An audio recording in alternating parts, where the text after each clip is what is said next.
గురువారం 7వ తరగతి నుంచి 10వ తరగతి విద్యార్థులు ఈ సంబరాల్లో పాల్గొని వారిలో దాగి ఉన్న నైపుణ్యాన్ని సాంస్కృతిక కార్యకలాపాల రూపంలో ప్రదర్శించారు.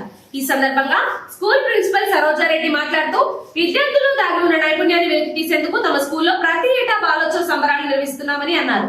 ప్రతి విద్యార్థి కూడా ఏదో ఒక సాంస్కృతిక కార్యక్రమంలో పాల్గొనడమే ఈ సంబరాల యొక్క ముఖ్య ఉద్దేశం అన్నారు. ఈ ప్రారంభోత్సవ కార్యక్రమంలో జంగారెడ్డిగూడెం ఆర్డీఓ అద్దయ్య, తహసీల్దార్ శ్రీవజోజీ, మున్సిపల్ కౌన్సిలర్ కె తులసిరెడ్డి, పట్టణ ప్రముఖులు కె నర్సిరెడ్డితో పాటు స్కూల్ యాజమాన్యం, ఉపాధ్యాయులు, తల్లిదండ్రులు పాల్గొన్నారు.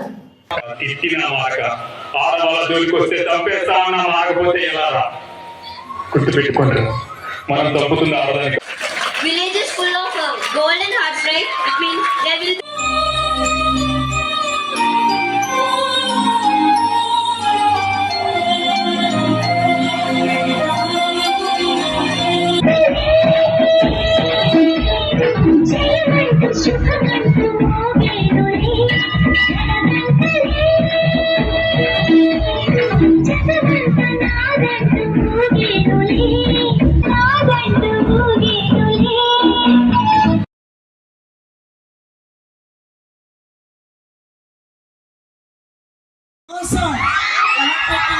బాలోత్సవం మొదటి రోజు చాలా దిగ్విజయంగా జరుగుతుంది.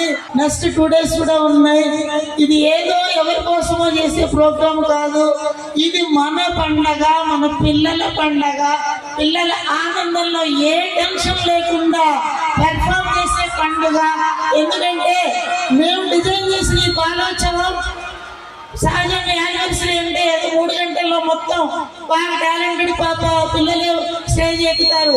మరి అందరు పిల్లలు కూడా వాళ్ళ లైఫ్ లో ఏ రోజు స్టేజ్ మీద నిలబడే ఛాన్స్ అనేది రాదు.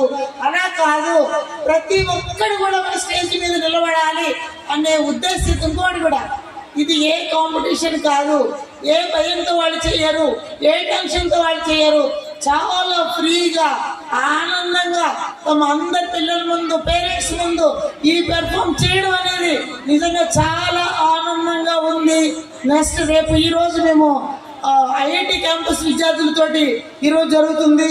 ఈ రోజు 600 మంది పిల్లలు ఇక్కడ ఈ స్టేజ్ మీద పెర్ఫామ్ చేస్తున్నారు. అదేవిధంగా రేపు 100 kids వాళ్ళు ఉన్నారు. నెక్స్ట్ ఎల్లుండి లిటిల్ స్టార్స్.